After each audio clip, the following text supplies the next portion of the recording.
Hello everyone, welcome back. पिछले vlog के and में मैंने आपको प्रॉमिस किया था वो जगह दिखाने के लिए जो हर पार्टी लवर का ड्रीम डेस्टिनेशन है। वैसे तो प्राग भी पब हॉपिंग और नाइट लाइफ के लिए काफ़ी फेमस है, बट इन रुइन बार्स की बात ही अलग है। यहाँ कई रुइन बार मिल जाएंगे, तो आप अपने अकॉर्डिंग ऑनलाइन रिव्यूज़ देखकर चूज़ कर सकते हैं। ये रुइन बार हमारे अपार्टमेंट रॉयल डेन्यूब अपार्टमेंट से करीब 1 किलोमीटर यानी 15 मिनट की वॉकिंग पर था।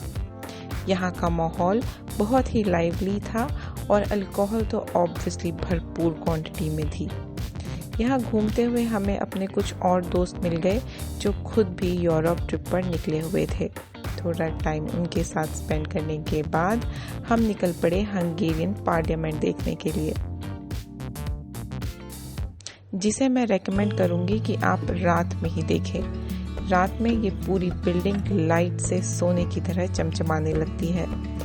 रुइन बार से ये करीब 2 किलोमीटर दूर था और हमने वॉक करते हुए ही यहाँ जाने के लिए डिसाइड किया। एक चीज जो आज भी याद है वो है बुडापेस्ट की हवा।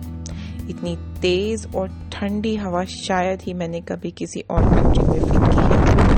वीडियो में आने वाली हवा की आवाज और आसपास उड़ते हुए हैंगिंग लैंप्स को देखकर आपको थोड़ा बहुत अंदाजा तो हो ही रहा होगा। तो लीजिए, अब हम पहुंच गए हंगेरियन पार्लियामेंट।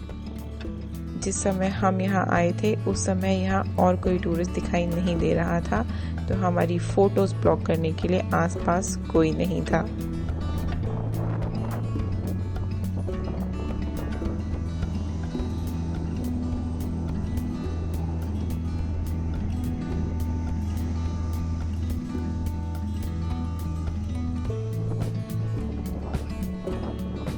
यहाँ से वापस अपने अपार्टमेंट जाने के लिए हमने फिर से अपनी 11 नंबर की बस यानी अपने पैरों का इस्तेमाल करने का प्लान किया। डेन्यूब रिवर के किनारे चलते हुए पार्लियामेंट के पीछे की तरफ से हम अपार्टमेंट की तरफ चल दिए।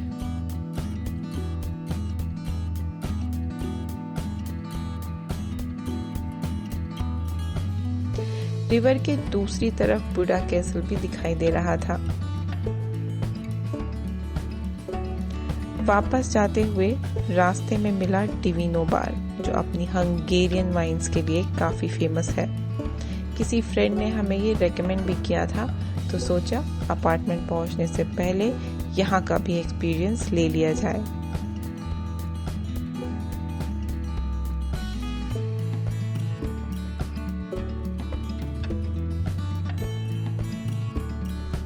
अगले दिन हम बुडापेस्ट के फेमस थर्मल बाथ देखने के लिए निकले।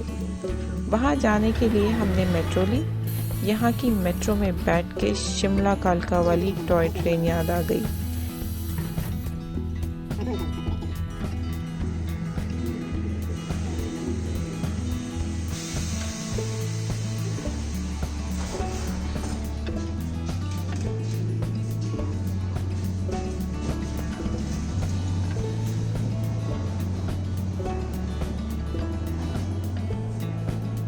फाइव स्टॉप्स के बाद हम यहाँ पहुंच गए। यहाँ एंट्री टिकट थी जिसकी कीमत करीब 4,600 हंगेरियन फॉरेंट या करीब 1,500 इंडियन रुपीस थी। थर्मल बाथ में जाने के लिए स्विमिंग कॉस्ट्यूम होना भी बहुत ज़रूरी है, सो अगर आप अपने साथ नहीं लाए हैं तो यहाँ से खरीद भी सकते हैं।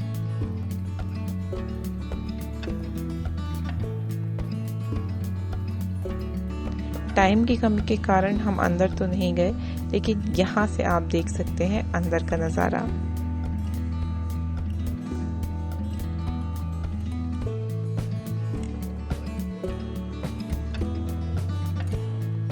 यहाँ से निकलकर हम गए हीरो स्क्वायर, जो 600 मीटर की दूरी पर था।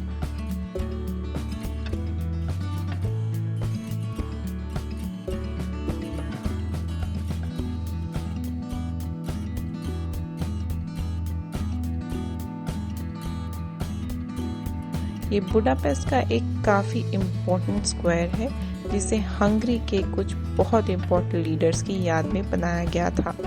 इसे 1896 में खोला गया था।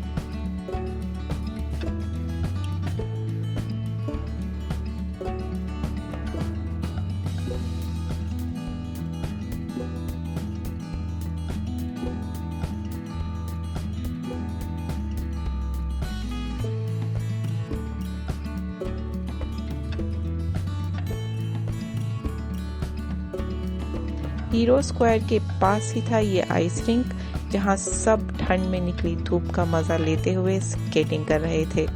ये टूरिस्ट के लिए भी खुला हुआ है, लेकिन आपको पे करनी पड़ेगी थोड़ी बहुत फी।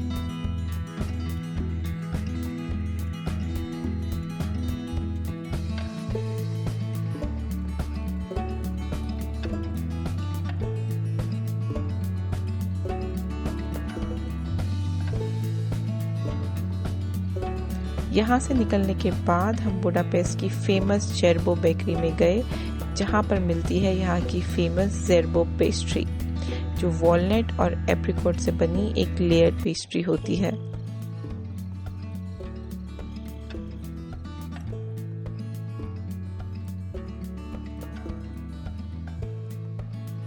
इसके बाद हमने फिर से एक बार लैंगोश खाया और लैंगोश की शॉप के पास ही एक चिमनी केक की शॉप थी, जहां से हमने फिर से चिमनी केक भी खाया। फैशन स्ट्रीट से बेटर हमें यहाँ का चिमनी केक लगा। अगर आप कभी यहाँ आए तो ज़रूर ट्राई करें। ये शॉप सेंट स्टीफन्स बेसिलिका के काफ़ी नज़दीक है।